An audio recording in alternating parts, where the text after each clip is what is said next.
नमस्कार दोस्तों, आज की हमारी कहानी आपको अच्छी लगे तो प्लीज़ मेरे चैनल को सब्सक्राइब करें और वीडियो को लाइक करें। शादी को कुछ ही समय हुआ, आज काम के लिए मेहरी नहीं आई, इसलिए शीलू बर्तन धोने लगी। धोते धोते उसके हाथ से कांच का कप नीचे गिरकर टूट गया। कप टूटते ही वह डरने लगी कि उसके सास अब जलीकटी जरूर सुनाएगी। आवाज़ सुनते ही उसकी सास दौड़ी दौड़ी हुई आई और बोली कि बेटी क्या हुआ। उसने रुआसी होकर बोला कि माँ पता नहीं ध्यान रखकर काम करते हुए भी कैसे मेरे हाथ से एक कप नीचे गिरकर फूट गया। सास बोली कि बेटी चिंता नहीं कर, कप ही तो फूटा है, भले ही इसके कितने ही टुकड़े हो गए हों पर मेरी बेटी के दिल के टुकड़े ना हो। मेरी बहू से महंगा क्या है, ये कप है।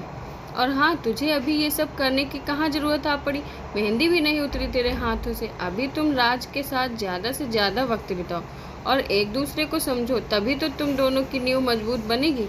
ज्योति इधर आना, अपनी भाभी का ख्याल रख, अभी इस घर में नई नई आई है। शीलू तुम मुझे अपनी माँ ही समझना, मुझे भी तुम्हारा दिल जीतना है, सास बनकर नहीं माँ बनकर।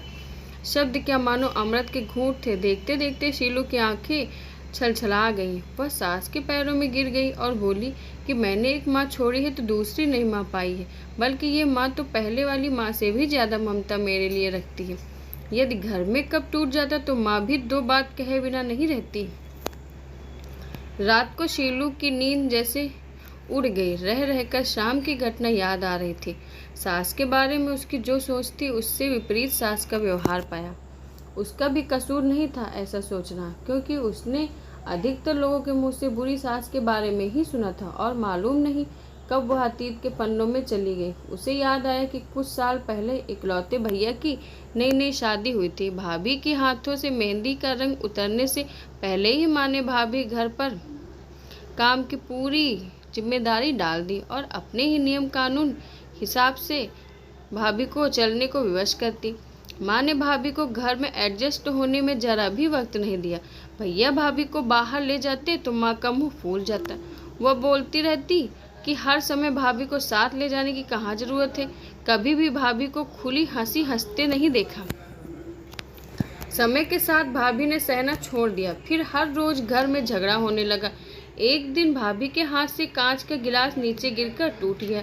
माँ चिल्लाने लगी कि कितना कीमती गिलास फोड़ दिया, रोज रोज इतना माल खाती हो, उसकी शक्ति कहाँ गई। अपने मायके में गिलास फूटा होता तो मालूम चलता कोई भी काम ठीक से नहीं होता, न जाने कहाँ ध्यान रहता है।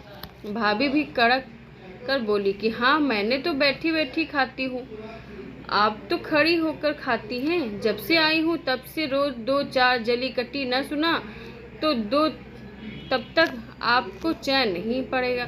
कभी मेरी माँ को तो कभी मेरे बाप को, हमेशा मेरे मायके वालों को कोसती रहती हो। दोनों तरफ से तीर बरसकर एक दूसरे को छलनी कर रहे थे। घर के अलावा उसने और भी जगह सास बहू के झगड़े सुनते सुनते डर सा गई। वह शादी से कतराने लगी, पर माँ बाप के कारण शादी करनी पड़ी और एक अनजाने भय को लेकर ससुराल आ गई। पर आज की घटना से उसकी सोच ही बदल गई कि सब सास या बहू में ऐसा नहीं होता है। नींद न जाने की वजह से उसने सोचा चलो थोड़ी देर माँ से बात कर लूं। माँ ने इतनी रात को उसको फोन करते देखकर बोला कि शीलू सब कुछ ठीक तो है ना, कहीं जवाई राजा या सास ननद से तो झगड़ा नहीं हो गया। वह बोली नहीं माँ, ऐसा कुछ नहीं। मालूम है माँ, आज मेरे हाथों से कप नीचे गिरकर टूट गया, तभी सास आएगी। और आगे बोलती उसके पहले ही माँ ने बोलना शुरू कर दिया कि बेटा, फिर तेरी सास के चिल्लाने पर तूने अच्छा सा जवाब दे दिया ना। हाँ बेटा, कभी भी दबकर नहीं रहना, तू भी पढ़ी लिखी अच्छी लड़की है, तेरे में कोई कमी थोड़ी ही है जो सुनेगी।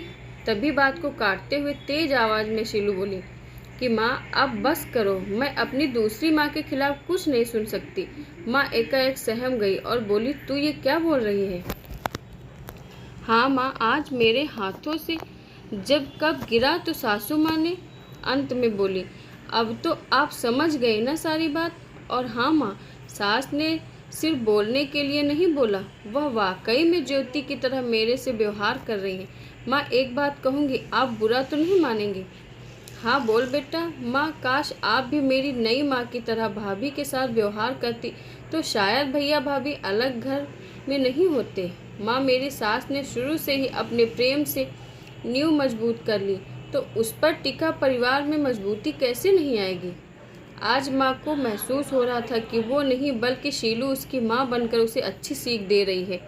माँ को अपनी गलती का एहसास हो चुका था। शीलू आगे कुछ और बोलती उससे पहले ही माँ ने कहा, शीलू अब जब तू मायके में आएगी तो वहाँ पर भी पूरे परिवार की नींव में मजबूती पाएगी। चल अब फ़ोन रख, मुझे बेटा और बहू के स्वागत की बहुत तैयारी करनी है। शादी के बाद नई जिंदगी की शुरुआत में अगर आज सास समझदारी से काम नहीं लेती, अपनत तो नहीं जताती, तो शायद शुरुआत की नींव ही कमज़ोर होने से पूरी ज़िंदगी आपस में दरार पड़ जाती। कप को फूटने से कोई नहीं रोक सकता, किंतु प्रेम को टूटने से तो हम रोक सकते हैं। कांच के टुकड़े भले ही हों पर घर के टुकड़े न होने दें। घर में प्रेम का वातावरण बनाए रखें, एक दूसरे के सम्मान को समझें, इज्जत करें तो घर स्वर्ग बन जाएगा। घर नर्क से एक दिन स्वर्ग में बदल सकता है यदि बहू सास को माँ मान ले व सास बहू को बेटी मान ले। दृष्टि बदलने से सृष्टि बदलेगी।